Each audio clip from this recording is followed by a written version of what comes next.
আসসালামু আলাইকুম, আমি শামসুল ইসলাম। তো আজকে দেখাবো আমি বৃত্তের চারপাশে কিভাবে স্টার খুব সহজেই দেয়া যায়। তো শুরু করি তাহলে। অবশ্যই এটা সবাই পারেন, আমি একদম নতুনদের জন্য দেখাইতেছি, যারা একদম নতুন তাদের জন্য। তো দেখা যাক, প্রথমে আমরা একটি বৃত্ত নেব।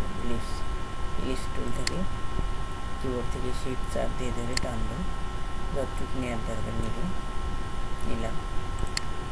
তারপর বৃত্ত নেওয়া শেষ আমাদের। তো এখন আমরা স্টার নিব একটা। তো ইলিপস টুলের রাইট বাটনে ক্লিক করে স্টার টুল নিব। স্টার টুল নিয়ে আমাদের যতটুকু স্টার নেওয়ার দরকার ততটুকু একটা স্টার নিব। তো স্টার নেওয়া শেষ।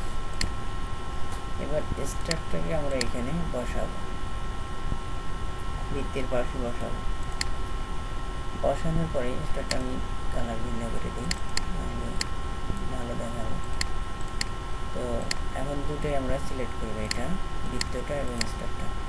তো এইভাবে সিলেক্ট করি, দুটো সিলেক্ট। তারপর আমরা যাবো হলো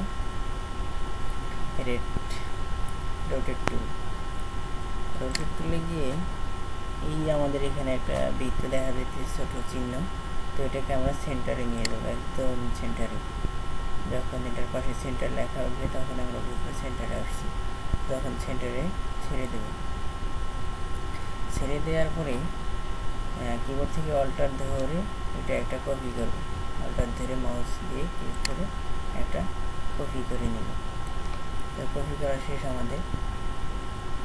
এখন কিবোর্ড থেকে কন্ট্রোল ডি যতবার চাপবো ততবার নিতে থাকবে, যতক্ষণ আমাদের চতুর্দিকে হয়নি ততক্ষণ নিতে থাকবে। ব্যাস হয়ে গেল।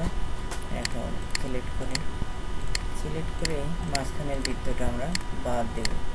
তো বাদ দিতে গেলে এখানে অনেক, তো সবগুলো বৃত্ত বাদ দেবো। এটা বাদ দিতে গেলে আমাদের প্রথমে দুটো লক করে নিলাম।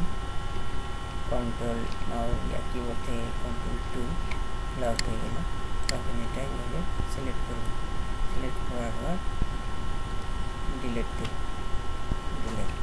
আবার লক, এটা যেহেতু তিনটা লক করা আছে, কন্ট্রোল অল্টার 2, ব্যাস আমাদের লক উঠে গেল, আনলক হলো। এখন আমরা সবগুলো সিলেক্ট করে গ্রুপ করে নেব, কন্ট্রোল জি, অথবা সবগুলো সিলেক্ট করে রাইট বাটনে ক্লিক করার পর গ্রুপ। তো আমরা এখন চাইলে কালার দিতে পারবো, কালার দিলাম। আবার আমরা যদি ইচ্ছা করি এক এক কালার দেব, তো সেটাও দিতে পারবো। তো এইভাবে দিলাম, দেওয়ার পর এটা দিলাম ভিন্ন কালার।